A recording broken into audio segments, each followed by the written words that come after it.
Spesso ci ritroviamo a criticare molte decisioni prese nei confronti di Red Bull, quando la FIA non si comporta in maniera imparziale. E tutto ciò è vero, è successo, ne abbiamo parlato e lo abbiamo criticato. Ma oggi che Red Bull ha vinto il campionato costruttori dopo la vittoria di Verstappen in Giappone, voglio sicuramente fare i complimenti a Red Bull per il lavoro fatto e per il successo ottenuto. Penso che al di là di tutte le critiche, anche legittime, è sempre giusto e doveroso rispettare il successo altrui. Ma voglio dirvi alcuni dati statistici che mi hanno impressionato. Sappiamo che Red Bull in ogni sport dove va tende a dominare, e anche in Formula 1, nonostante ci sia da solamente 19 anni, avendo fatto il debutto nel 2005, pensate che ha una percentuale media di vittoria del 30%, con circa un titolo vinto ogni 3 anni e un totale di 6 mondiali costruttori conquistati. Numeri che per un team che non ha una casa automobilistica alle spalle sono un successo incredibile. E per tutti quelli che dicevano che dopo la TD18, dopo la TD39 modificata, Red Bull sarebbe cambiata, beh, ci ha smentito in questa gara. Io lo dissi già mercoledì, come è palese che il vantaggio della RB19 sia dato dalla vettura in sé, da quanto carico riesca a generare, e l'abbiamo visto anche qui in Giappone, specialmente nel primo settore. Nel corso del video andiamo a analizzare come Perez sia inesistente per Red Bull e dobbiamo vedere come sarà anche lo scenario futuro. Verrà sostituito o non verrà sostituito? E in più andiamo a analizzare il passo gara di McLaren, Ferrari e Mercedes, soffermandoci sulla rossa vedendo se il nuovo fondo ha dato dei risultati positivi. Prima di continuare, come sempre, se vi piacciono i video lasciate un like, iscrivetevi e attivate le notifiche, così non vi perdete nessun contenuto che esce qui sul canale. Io sono Rastro e oggi andiamo a analizzare come Red Bull ha vinto il campionato e cosa ci ha detto la gara del Giappone.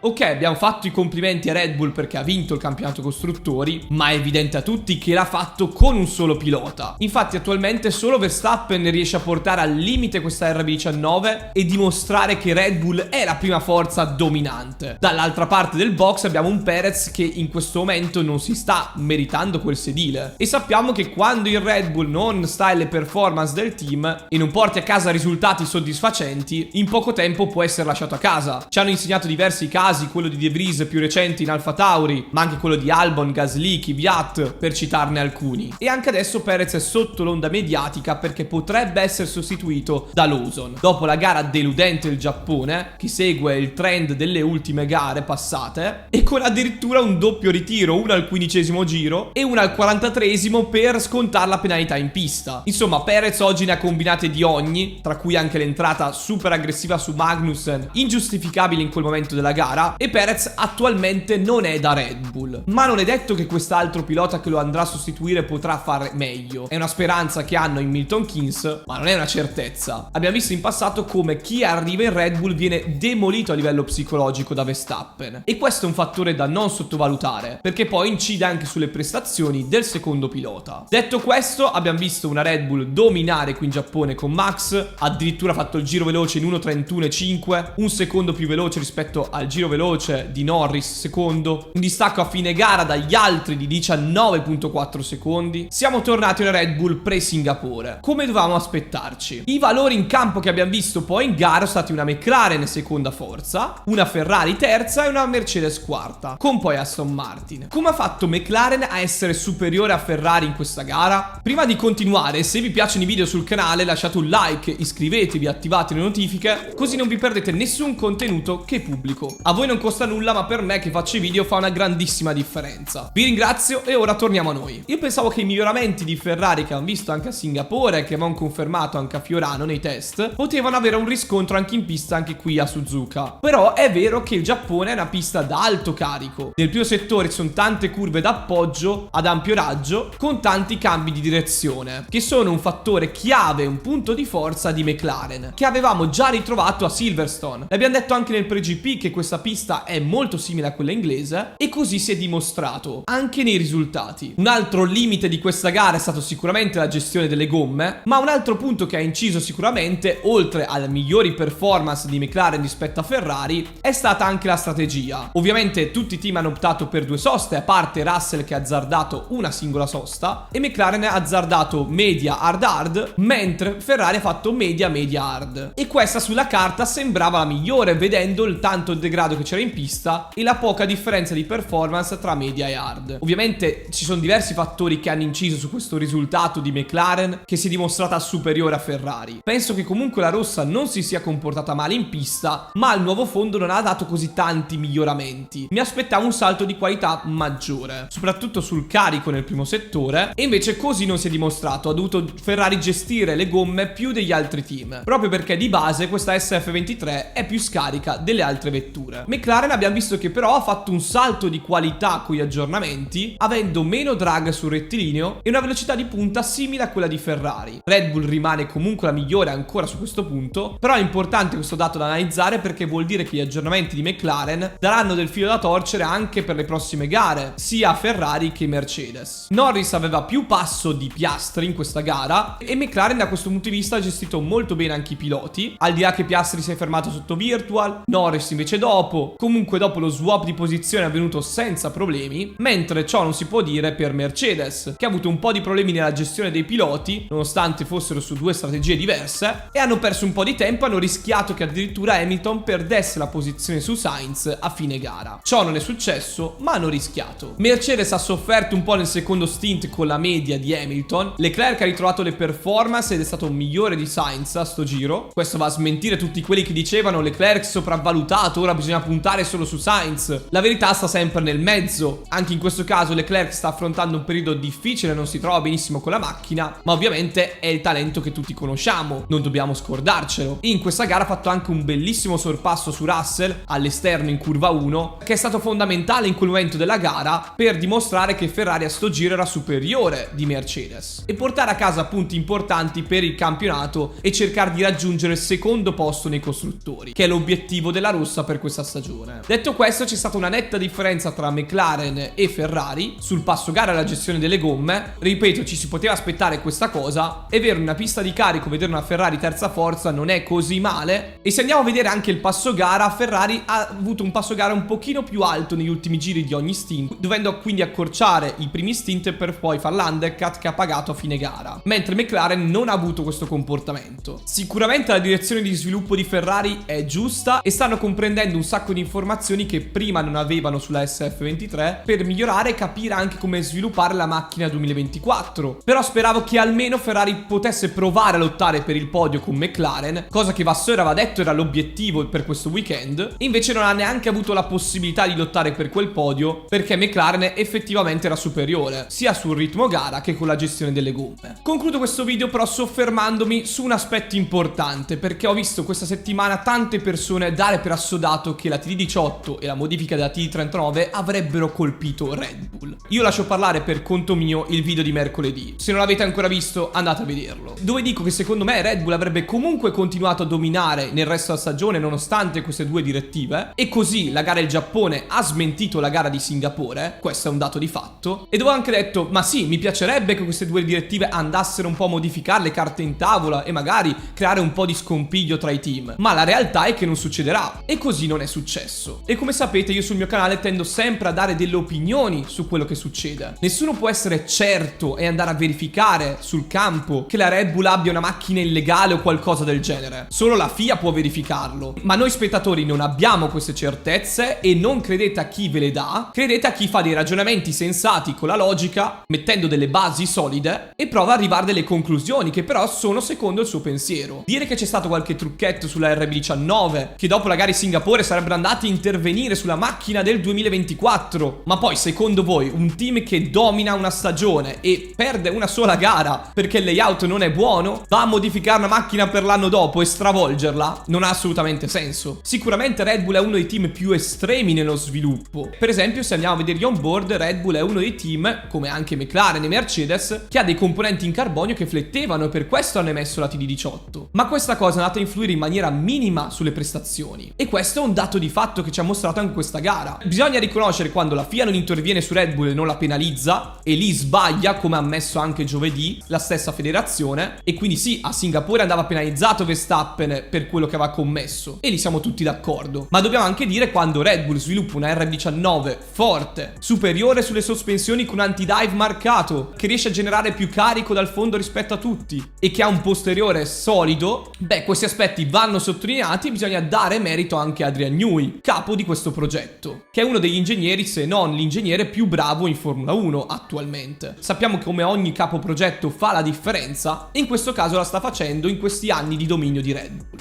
Ho fatto questa conclusione molto lunga per dirvi che, come da pronostico, Red Bull ha dominato qui in Giappone. Sulla carta è una delle piste migliori di questa stagione per Red Bull e così lo ha dimostrato con Max. Non credete a chi vi dà la verità in mano, facendo anche dei falsi complottismi, senza giustificare questo con i dati. Ognuno può avere la propria opinione ed è libero di esprimerla, ma non bisogna cadere nell'arroganza di pretendere di aver ragione e di imporre una verità assoluta quando non c'è. Quindi attenti a quello che leggete anche sui social, informatevi bene su qualsiasi argomento e fatevi la vostra opinione, che può essere giusta, che può essere sbagliata, e questo per carità può succedere a tutti di sbagliare, anche a me succede, è successo, ma su questo canale, se ci fate caso, io molto spesso dico secondo me, questa è la mia opinione. Anche il modo di esprimersi cambia molto il concetto che vuoi trasmettere. Detto questo, ultimissima cosa, Red Bull alla fine aveva ragione. A Singapore abbiamo visto una macchina in difficoltà a causa del layout e di un assetto sbagliato, e qui in Giappone abbiamo ritrovato una Red Bull competitiva e dominante. Mi aspetto di vedere in futuro una Ferrari che possa essere seconda forza, anche superiore a McLaren, e che possa quindi ambire a quel secondo posto nei costruttori. Lo spero vivamente perché se lo meriterebbero dopo tutti gli sforzi fatti sulla SF23. Vedremo come andranno le prossime gare, già a partire dal Qatar. Fatemi sapere nei commenti cosa ne pensate di questa gara in Giappone, della TD18, TD39 modificata, di Perez che ormai è assente e Red Bull corre con un solo pilota. Quale sarà lo scenario futuro? Sono curioso di leggere e rispondere a tutti i vostri commenti. Qui da Rastro è tutto, ci vediamo a un prossimo video.